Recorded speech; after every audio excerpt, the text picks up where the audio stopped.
Have you ever wondered why you do the things that you do? Why the decisions that you make, the actions that you have, the way you respond to your family, the way you respond to your husband or to your wife? Do you ever wonder why you do those things? Sometimes our decisions are so driven by fear. Fear of change, fear of the unknown, fear. That's what we oftentimes are making decisions and living our lives based out is fear. And we want to touch on that for the next little while. And we're going to give some practical solutions about what it means to deal with fear in the relationship.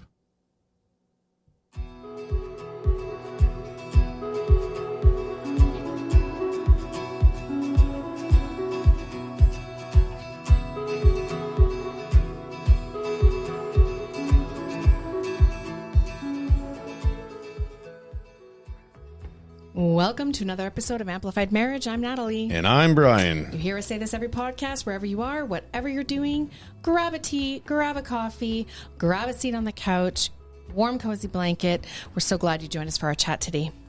Absolutely. If you missed it, which has been a little bit a while ago, we actually want you to go back and take a listen to our last one, which is talking about the physical effects that tension has on the body.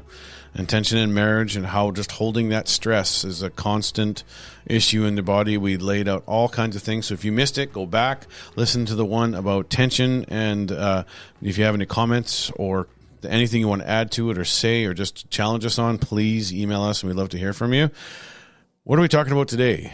Today we're talking about sort of what causes the tension. So I think we started backwards in the last podcast where we kind of went through the physical manifestations and some of the things that you might be feeling as a result of tension in your body. So now we're going to break down in this series that we're bringing forth now, what are some of the reasons, some of the big ticket items, I guess you could say, that contribute to that tension that you might be feeling right in your marriage and relationship. Absolutely.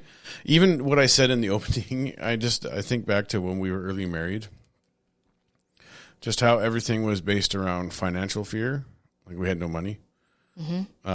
How are we going to pay for rent? How are we going to pay for food? How are we going to pay for gas? Then we started having kids. How are we going to pay for diapers? That's right. And so those fears didn't go away.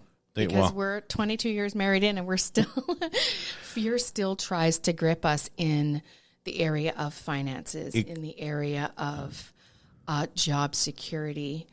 What was the other one that you had mentioned? Diapers, children. Well, and children, right? Now our children are getting older. So then there's, vehicles and there's post-secondary education. So I don't think the fear ever goes away, in my opinion. I think we just learn ways to cope so Probably that it doesn't not. take over. Right. So I wouldn't say that, fear of the unknown. We've been in our current city for 9 years. There definitely was a fear of the unknown when we moved from up north down south here. So and moving from an extremely cheap city versus an expensive one. Oh, yeah. So, this isn't just something that is in the beginning of the relationship. No, this is something that we battle constantly for it not to take over. And influence every decision. And for us to be emotional about how we're going to make a decision about our kids and whether it's finances or what's happening next with the kids or their school or what's happening at church. There's always options for us experiencing some kind of fear, right? Exactly. And so even as this is what our intention is.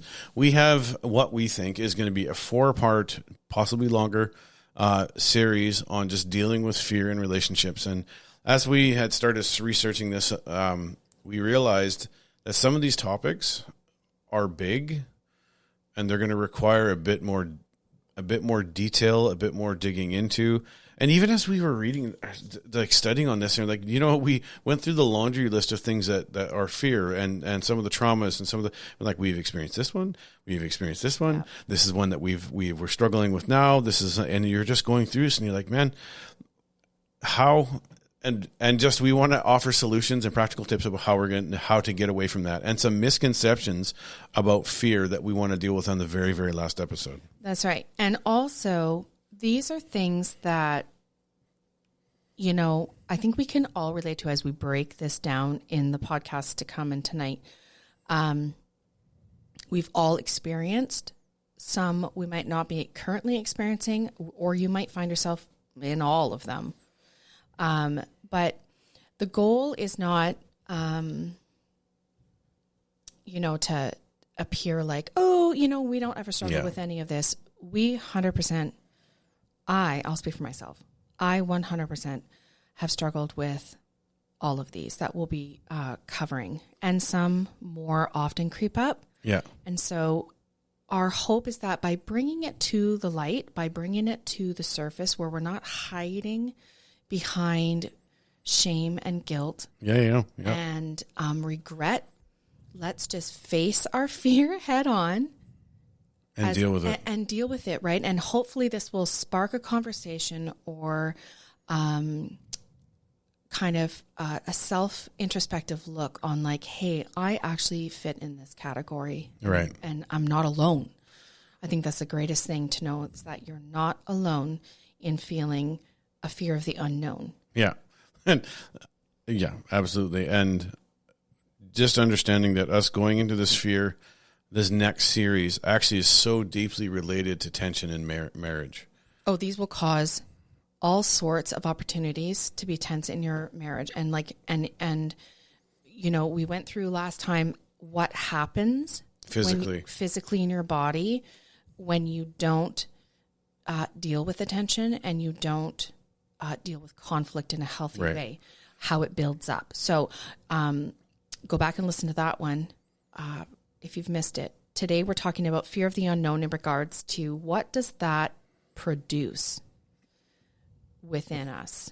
And so I feel like we talk about this almost every podcast, anxiety and stress. And it's so prevalent. I think a lot of people struggle in this area with anxiety and stress over their mental health.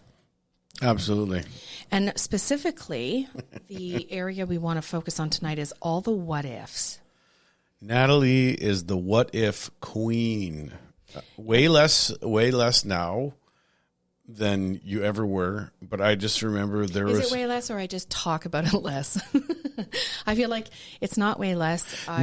No, you're not wrong, because your personality is okay. Here's the thing. If you're an Enneagram follower, she's a 6, and that just means the loyalist. But what that also means is that if she walks into a restaurant and has a dinner for the very first time at a new restaurant, she has already planned out her exit if something was to happen. She's planned out my exit if something was to happen. She plans out what would happen if the food was bad. She's planned out if the food was good, what she would say.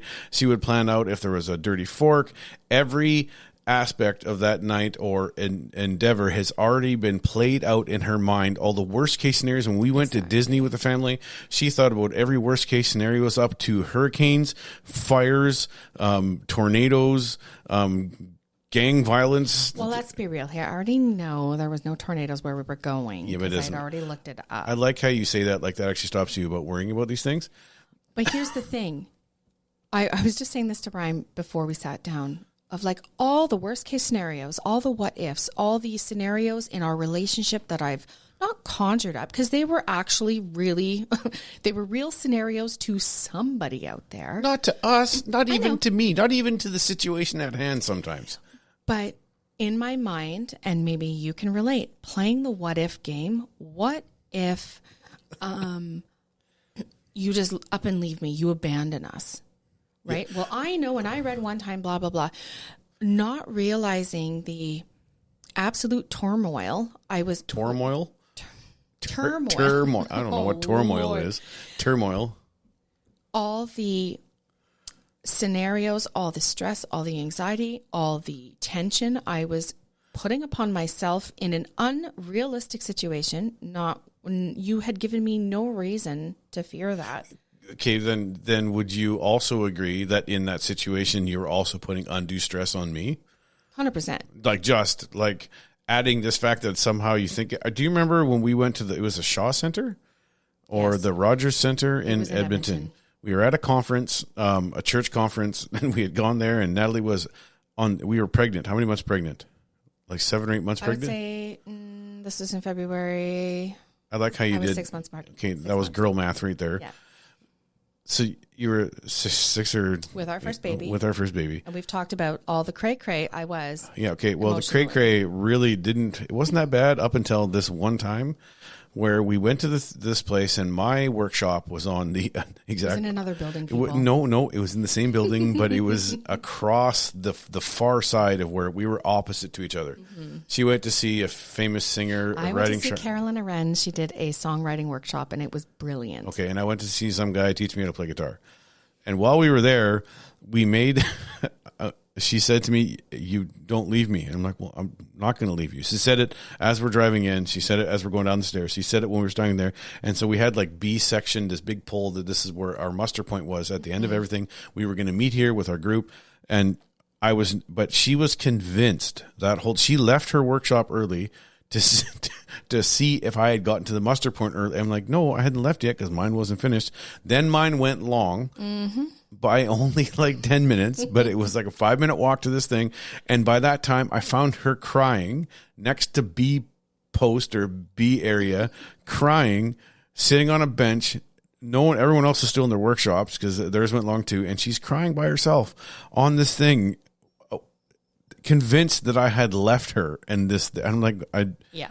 And that's the thing, is that you had created a situation in your mind that was not real. That's right. And and convinced yourself that this was going to happen. But in your family, that was something that had actually happened to your sister. And so there was a part of you that was like, well, he's going to do this to me too, even though we had a healthy relationship-ish. Yeah, it was nothing at all like that situation. But it's funny how when you find yourself like triggers, right? And being pregnant was a huge trigger for me. But not realizing, and some of you might be like, oh, it was just pregnancy hormones. No. I'm sure that played a part into it, but I would not say that was the only sole contributing factor. I wish, listeners, that we could say to you that it was pregnancy hormones. It wasn't. It is not. Not in my case, maybe for you. But the amount of energy that took in a scenario that wasn't real. And I had there was no landing point for me to distrust that you would actually show up, because you had always showed up. So I had not even a scenario to hold over your head. And even if I was late, I still showed up. You still showed up, right? And very rarely were you late. Yeah. Because you value being on time. So there was no reason for me to distrust your word. Well, let's go back to that. You know why I valued being on time? Because I value being on time. Because I married you. That's right. So, all that to say, the emotional, I had a headache after. I was mentally exhausted. I was emotionally exhausted in a situation that wasn't even done to me, but one I had gone through the mind of, he's not here, so all of my worst fears have come to pass now. And then can you imagine the trauma I created for myself when he showed up? Yeah, right. I thought you left me. I'm like, I had to go to the bathroom. Exactly. Right. And here's the thing, is that the what ifs that you created early on in the relationship. It caused tension. It caused fights, undue fights for nothing. Well, at that end, I at the beginning we said, well, maybe you're way better than you were. Right? Like now we have 22 years of me just showing up and so there's a part of you has like, all right. And you've also grown and matured and we've grown together in this, and this isn't quite the same issue. But the what ifs for quite a few years and early years, probably 6 or 7 or 8 years of a relationship, were crippling sometimes. That's right. And here I just want to say that when you showed up, it wasn't like, I can't believe you're crying. I told you I was coming. Sometimes, no. Like, let's be honest. But half the time, I bet you it was like this. Are you kidding me? Like, you know that I'm going to show up, and my response, unfortunately, sometimes was triggered by how hard you would come at me with, where were you?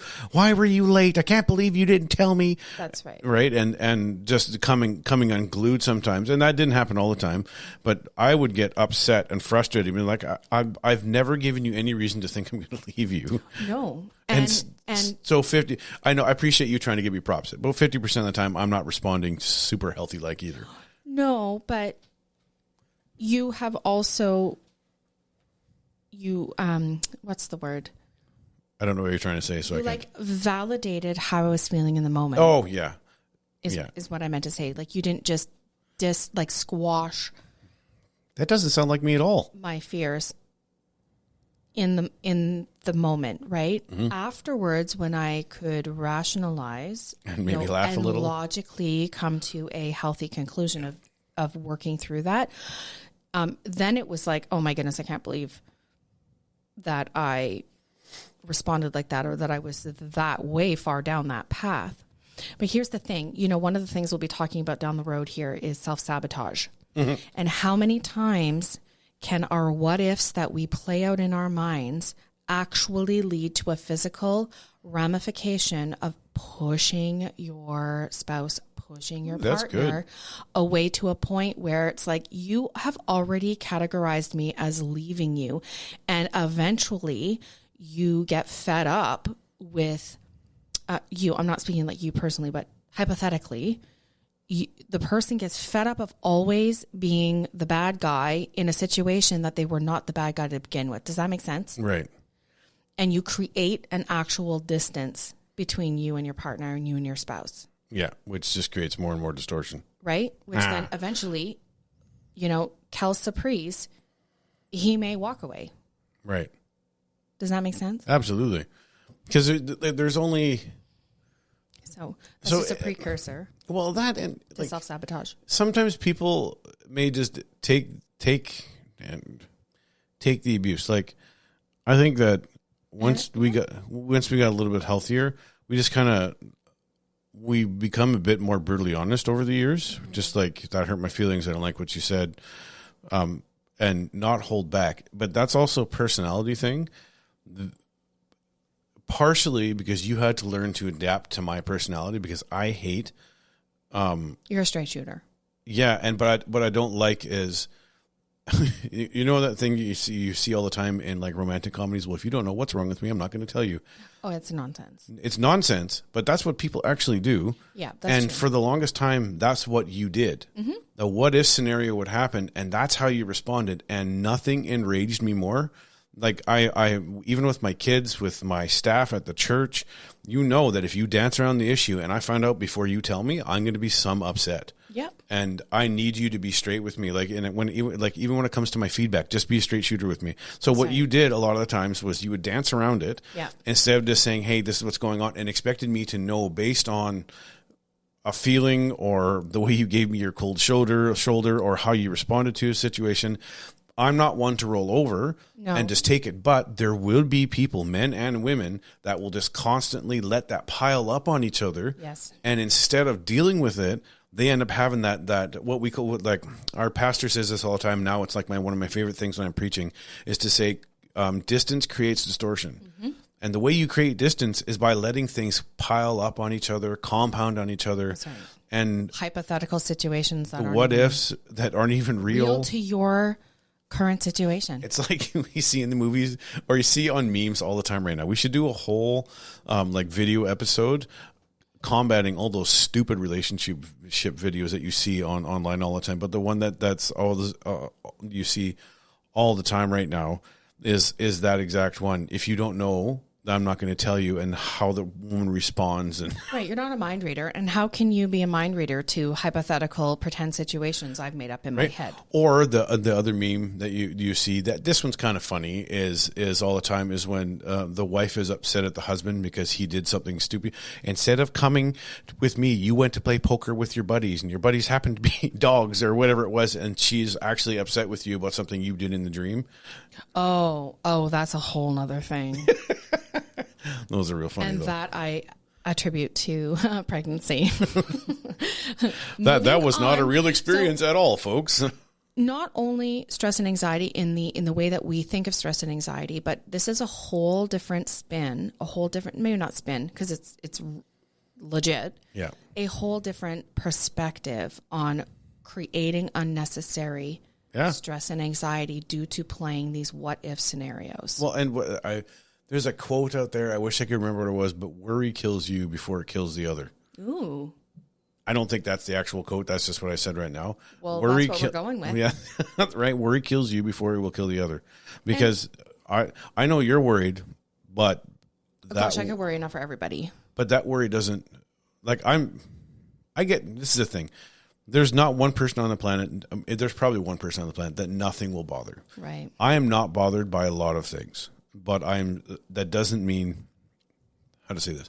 I'm not bothered by a lot. I will lose sleep over it. You know what I mean? Like, yeah. I can handle a lot. My shoulders are big. I can take a beating. I can take a lashing. I can take a lot.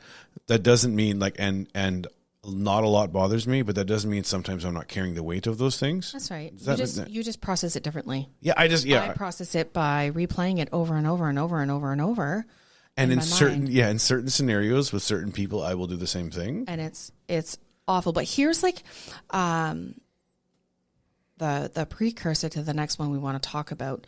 All these what if situations. So we talk about like, I'm creating these escape plans. I'm creating these fake scenarios and having a way, should there be an emergency, of how I'm going to self-preserve the life of myself, you, my children, my friends, whoever I'm with, stems from a feeling of loss of control, which is the second one. How often, truth be told, have you felt in control? In my life? Well, in plans that we've made together. There's a military saying, said plans don't survive contact with the enemy. Literally. Am I the enemy? No, you're not the enemy. Okay. Well, depends on the day. It depends on the what if scenario. No, I mean, like, this is the thing. We've made all kinds of plans. We're gonna plan this. We're gonna save money. We're going to, in 3 years, this is what we want to do. And it's never. I shouldn't say never because I don't want to quantify. But I would say 75% of the time the plan has not adjusted and changed from what we originally thought it was going to be. And it's so maddening. And here's the difference between you and I is that I adapt really quickly to change. And I do not. And I know that about myself. You do not. In fact, sometimes I'm dragging her over to the side of change, quick kicking and screaming with vehemence and violence. And she just is like, I do not want to change. And she's so routine based, like bed at the same time, same routine when she goes to bed. You know who I'm like? If any of you have seen Bug's Life, the part in Bug's Life where all the ants are going in a row and a leaf falls and the leaf goes and falls between the two ants. Where they were in their chain. One section continues going and the other section is in a sheer panic because there's a leaf blocking their way. We don't know what to do. We don't know where to go. What do we do? And then there's this whole big thing about just go around the leaf. That is me. That is the most apt description of how it is for you. And I'm a creature of habit. And I'll be the first to say that is to my betterment, but also to my demise. Because there comes a sense of feeling a loss of control in the situation. And honestly, the only thing I can control is myself. Yeah. And so you can only control your response to that loss of control. Should I react? Yeah. I'm in control of that. What I choose to say, what my thoughts are, those are the things that I can actually control. But if fear is steering the ship, it's not going to lead to a feeling of stability. Right. Right. And in our marriage, it has led to, okay, well, if I've got everything planned out, right? Emergency plans, emergency procedures, feeling lost control means that we're steering in uncharted waters into like a big fog if you're a visual person and you cannot see if you're going north, south, east, or west, where's the path back? Where's our like landmarks that we can fixate on? Okay, this is the way we get back. Feeling of loss of control is that very thing. There is no sure way. You know that you stole my analogy without even knowing I was going to use it? I did? Yes. Well, come on. The analogy I was going to use about fear is that when you begin to experience fear is when you leave the harbor where the harbor is calm and relaxed and it's familiar and there's peace there. And you're about to go out onto secure. Secure, and you're tied to the dock. Mm-hmm. You know nothing's going to happen to you here. You know that your boat doesn't have any holes because it's sitting in the water. Right. Then you get into the boat and you go out to the sea and you don't know what's out there. You can't see north, east, west, or south, and you just are like, and you can see, there's dark clouds over here. Right. What's coming my way? That's right. We just went on a cruise last year. Was it last year? This year? I don't know. In the spring. It was this year. Okay, so we went on a cruise and that whole same thing. I do well in water where I can see the bottom. Yep. I do not do well in water where I can't see the bottom because, again, remember, I have a vivid imagination. I want everyone... There are 37 great white sharks clearly swimming right below where I'm swimming. Yeah, obviously. That's in my mind. I want everyone to understand that water she can't see the bottom of is almost every place that we ever swim at in Canada. That's right. Wherever you can't see the bottom, so you fear all of those places. All of those things. I fear some great suction. I fear a giant fish swallowing me. Like there is... Because the seaweed is alive. It's going to wrap under your... And I mean, I've seen Jaws. Come on now. You know Jaws was fake, right? Well, the movie was fake, but the actual shark is very real. So I'm sensing... We're sidebarring. Yeah, okay. Back on top. Talking about uncharted waters. You are at the mercy of the captain of that ship. Right. And in our relationship, the captain of our ship is Jesus. And so when we are in a state of losing control, we have a choice. Mm-hmm. We're either going to set anchor in the Lord, or we're going to flounder in the unknown. Mm. And we've been in both situations. And let me tell you that the situation where you're trying and I'm trying to do it on my own, and I'm trying to be so calculated and all of that, you don't prepare for, or you think you prepare for all of the anomalies, all of the little things that could be like wrenches in the spokes, so to speak. You can't ever fully prepare for any of them. No, you can't. Right? Because sure, try though. Creating a hypothetical situation and then being faced with the actual reality of that situation are vastly different. Absolutely. I think that what we want to do with the ultimate end of this is actually provide some, like name some fears. You know, like it's like when you name something, you take away the power of it. Mm-hmm. Remember when we were talking about we had read a book by Chris Voss, and he's a FBI negotiator, and he said when he goes in negotiations with someone, and I use this with Natalie sometimes, is she'll come in and she looks agitated and be like, "Hey, you look like you're a bit agitated right now."